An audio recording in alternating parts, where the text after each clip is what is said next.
9 minutes past 9 this morning here on OTB AM. Time for us to turn our attention to rugby. Alan Quinlan is with us. Alan, that was not a great weekend for Irish rugby. Ulster not at the races really at all, and Leinster absolutely pulverised in that opening 40 minutes to the point where it was essentially game over.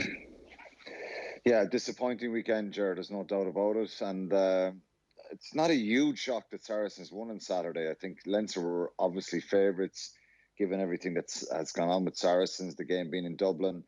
But the big fear in any of these games is the opposition start well away from home, and they're a confidence-based side, Saracens, and you could see how together they were, how determined they were. Their sole focus was this match. They were fresh. Their emotion was through the roof, and they just frustrated the life out of Leinster. And I think that's probably where Leinster failed. The set piece was poor, and they allowed the opposition to really unsettle them a couple of times in the previous weeks, and particularly in the Munster games. Munster frustrated them a fair bit at the breakdown and stopped their flow, and that's what you do against Leinster. If I was going out analysing how do you beat Leinster, you stop them, you frustrate them, you get in amongst them, and they look like a team that probably have forgotten what that's like because of maybe the brilliant run they've been on, and they're excellent. So I don't think it was a case of Leinster switched off and they thought this was going to be easy. I just think that maybe just a couple of percent they were off in that first half, and whereas Saracens were just through the roof with their emotion and their aggression and intensity, and they threw everything at it. And then, you know, I think Leo Cullen talked about his frustration of Saracens players going down, the stop-start nature of the game. And that's that's what they do to the opposition. They really frustrate them, and Leinster were obviously way better in the second half, but just that scoreline was just too hard to claw. They're too good a side to claw them back from that much of a lead, even though Leinster, in fairness to them, and that's what frustrated more, because what we saw in the second half was probably the true Leinster. They were just out of the blocks too late, and the power and the physicality of Saracens really unsettled them in that first half. The power of the front five in particular from Saracens, and in the scrum. So the scrum was a complete disaster. The same way, like, I don't know if you remember specifically, Irish rugby went into this long, dark period of self-analysis after Tom Court comes on and gets shifted onto the wrong side of the scrum all those years ago in Twickenham. That was like this massive turning point where there was a huge investment made in trying to find new props so that we would never be humiliated like that again in the scrum. And here we are, and we just don't have the strength and depth in the scrum.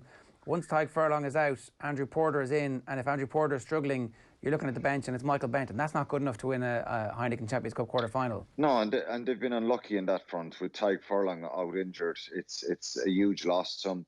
I don't think it was an individual who was being completely pulverised. If you go back to the Tom Court one as a tight head, and any team who wants to be successful needs a good tight head. That's the anchor of your scrum. But I think it was a collective thing. The Leinster front row were a little bit high. Their body position wasn't good. And obviously they were coming up against a front row that's top-class international front row, world-class. You know, Jamie George is the starting hooker for England. Vunipola is for, you know, and both starting for the Lions, George and Vunipola in the last tour. Vincent Koch won a World Cup with South Africa. So they're coming up against probably some of the best you'll meet at that level. But I just think they were much too high. Sean Cronin came in for Ronan Kelleher. And they just seemed to be very disjointed. Even looking at Cian Healy's body position, he was twisting and turning a lot. Andrew Porter went down his knee a couple of times, was penalised for that. I'm not sure some of those penalties were definite penalties. I'd have issues with the decisions were made by the referee and a couple of them. But it's the perception of the referee, and if you get a couple of dominant ones, there's a natural inclination to go and give more. So one or two of them were harsh, but it doesn't take away from the fact that there was utter dominance there. James Ryan and, Toner. He's not long back from injury, and Toner, they're not these big 120, even though Devin Toner is very, very tall and heavy. He's not he's not lacking for kilos. Their power and Atoje in the second row, and just a collective unit, I think Robin McBride, the pressure comes on him. Why didn't your scrum work? That's what Leo Cullen will want to know. And why was it like this? Couple of reasons. The opposition, as I said, were very, very good, and Leinster very, very disjointed, and maybe not tested in that manner in a long, long time, and that had played a factor in it as well. When you pinpoint body position there, Alan, who's that down to when you're looking at the front row? Is it the coaching and the players themselves? No, it's probably just subtle little changes of their bodies. And look, it's easy for someone to look back and pause it and see the body position are in a different way. They're twisted, they're too high, they're not all in sync with each other. It's not a coaching thing, it's pressure as well. You know, it's pressure from the opposition. I paused it a good few times, and Vincent Cox's body position was as good as you'll get for a tight head. I know some tight heads bore in a little bit, and you could argue that there was a little bit of a twist inwards, but his body position was just like 90-degree angle. The back was dead straight. The hammers and glutes all loaded. Great position, legs right up and under him. And he's a very good scrummager, but he's a very good technical scrummager. You know, you can have the biggest, heaviest guy in the world in there as a tight head. Like Vincent Cox isn't a huge man. He's not this monster size, but technically he's very, very good. And when you have a tight head who can get that little nudge, that little bit of dominance, and as I said, George and Vunipola were putting massive pressure on as well. So they sense a bit of vulnerability. Like there's lots of times in matches, teams conserve their energy because you can't target every single scrum to go 110%. There's certain areas of the field that you will just go for it. There's some that you just, you know, you'll let the opposition. You're not letting them win it without pressure, but you're not wasting energy. Saracens went for every single scrum the other day, and that tempo increased because of the vulnerability that was there. And sometimes it just all goes wrong. If Leinster forwards are going out this morning trying to get it right, there'd be a massive focus and onus on being much tighter as a group, making sure the back row are scrummaging as well. Quinlan Doris and Will Connors a few times. Because of the threat of Vunipola as well, they're keeping their head up to try and see, is he going to pick and go off the side of the scrum. So I think as an 8, collectively their scrummaging they let themselves down there. So here's a team that hasn't lost a game since last year's European final, and now this year goes the whole way unbeaten through the league. And again, and the pool stages of Europe as well. Yeah, and look, you don't want to overreact in the immediate aftermath of a defeat, but maybe if there's a yellow card in the second half for the clash of heads on Sexton, maybe that gets them back into the game. But you're kind of hoping that it's going to be a refereeing decision ultimately that changes the course of the match from a Leinster perspective. And essentially they're just in chase mode at that point. So they're kind of throwing caution to the wind. Like the game is lost in the first half, and that's when they're called to do their job. And that's when, you know, they've been lining up this Saracens team for a long, long time. And it's a much weakened Saracens team. We kept getting told how weakened this team was. Their out half is gone because it looked like he'd self-sabotaged the previous week for no particular reason in a meaningless game. Like, it's hard also to understate how much of a crisis this feels like, where our best team, with all the playing resources and all of the resources that they have of young players coming through, are actually quite far off the elite of European rugby at the moment. I don't think they are, Ger. I think Saracens were very shrewd in the way they played the game, and they're quite a cynical side, and sometimes, you know, cynicism can be a big advantage. We in Munster were probably criticised for that at times, about, you know, entry points into breakdowns, being offside, whatever you like, slowing the game down, stopping the opposition. Saracens are and I applaud them for that. That's not a criticism. I think they're a nuisance to play against. They give you no chance to kind of settle and relax in the game and kind of do your stuff, because there's constant pressure all the time. But Leinster have to look at themselves here. I don't think the gap is. I think if Leinster play Saracens next Saturday, it'll still be a tight game. But I think Leinster will not come out as slow like they did. Their discipline will be so much better. They give away soft penalties, and I think their discipline the last few weeks, even in their dominance in winning matches, has been borderline because they really, really push that offside line. And again, that can work in their advantage and can be a real positive. But I think they just needed to take a step back. They gave away a few soft penalties, aside from the scrum ones, which Saracens love. I said this on Friday, they're a 3-6-9-12 team who just tap the penalties over, and they receive the kick-off and they get back down the field with a box kick, and it's more pressure, hoping for a knock-on, hoping for another penalty, put it in the corner, get their maul rumbling. It's very hard to play against that when they're very powerful and they hold on to the ball well. The trouble is that we've seen the Ireland team get beaten by an England team doing this, and we actually saw this same performance from Leinster in last season's Champions Cup final. Like, maybe the Saracens team was significantly better than this team, and Leinster were supposed to be better than the Leinster team. So that's why it does feel like there is still that gap. There's a psychological issue with this now, Ger. You go back to the World Cup warm-up before they went to the World Cup. England hammered Ireland.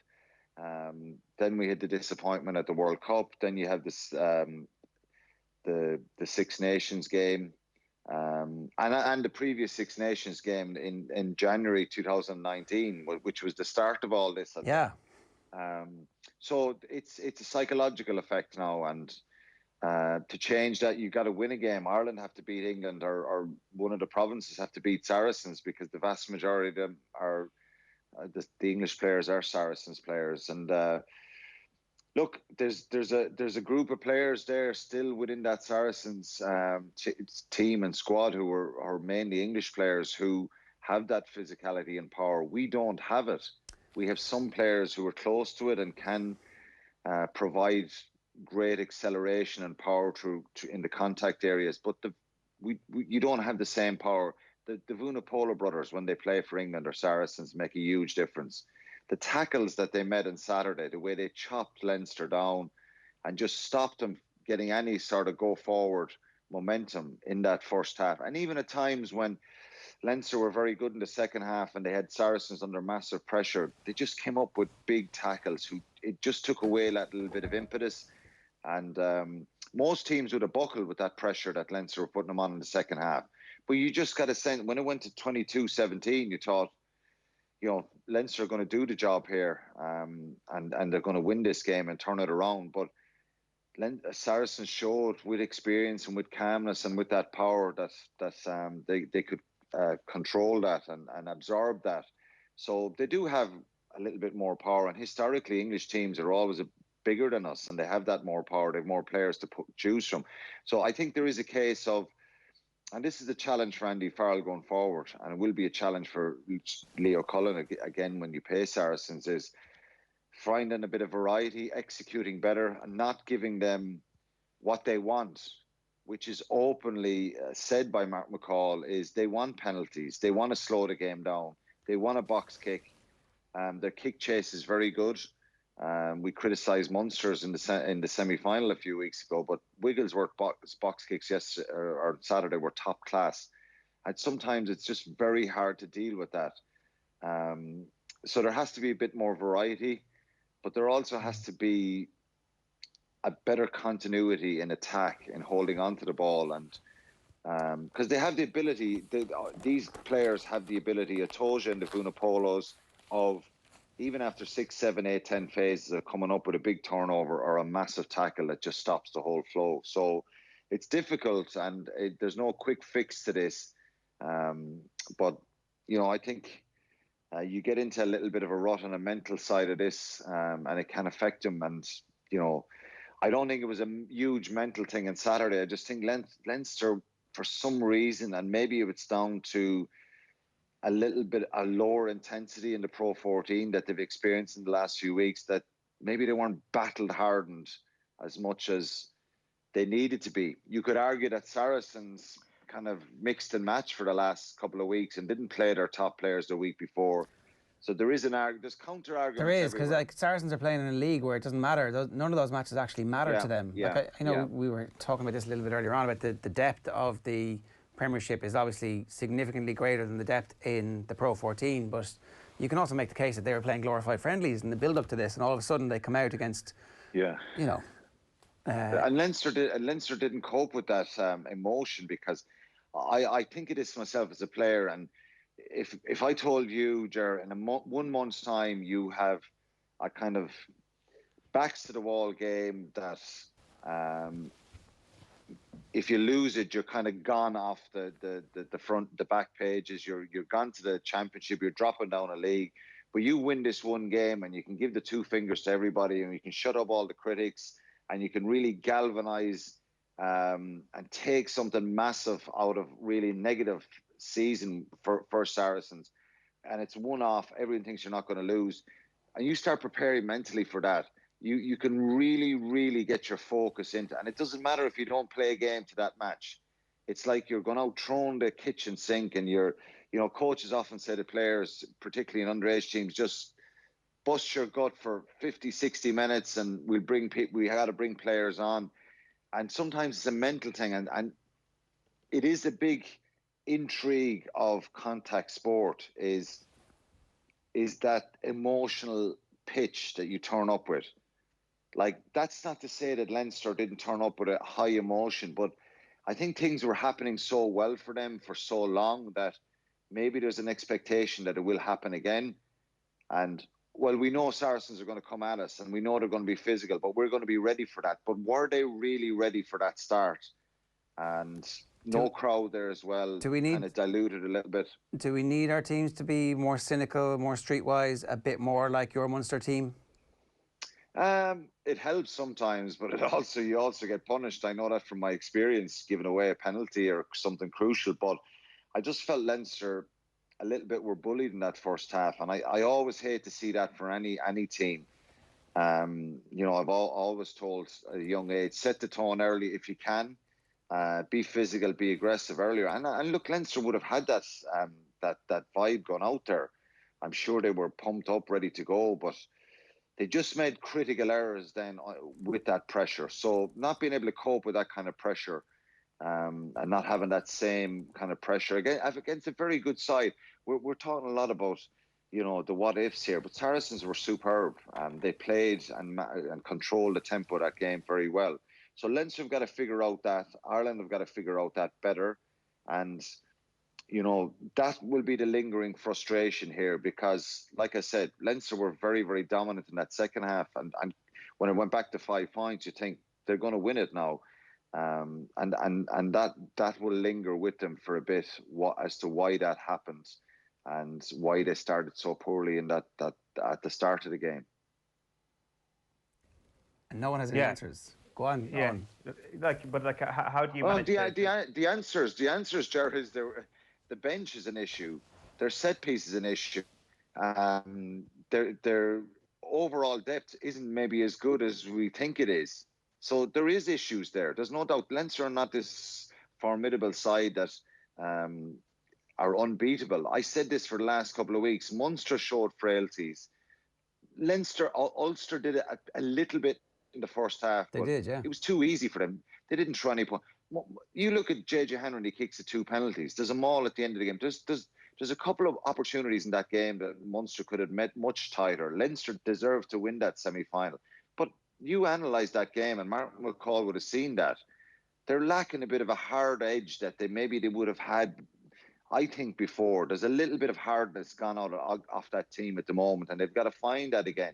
So there's the answers here are the set piece, the physicality, and some of the decision making and their discipline was poor. So they've got to get better at that. Just because you go on a massive winning run doesn't mean you can't improve anymore. They do have to get better, and they've got to learn from this quickly, because Joe Malloy asked me yesterday in Virgin about, well, had they not learned from 2019? Well, maybe not.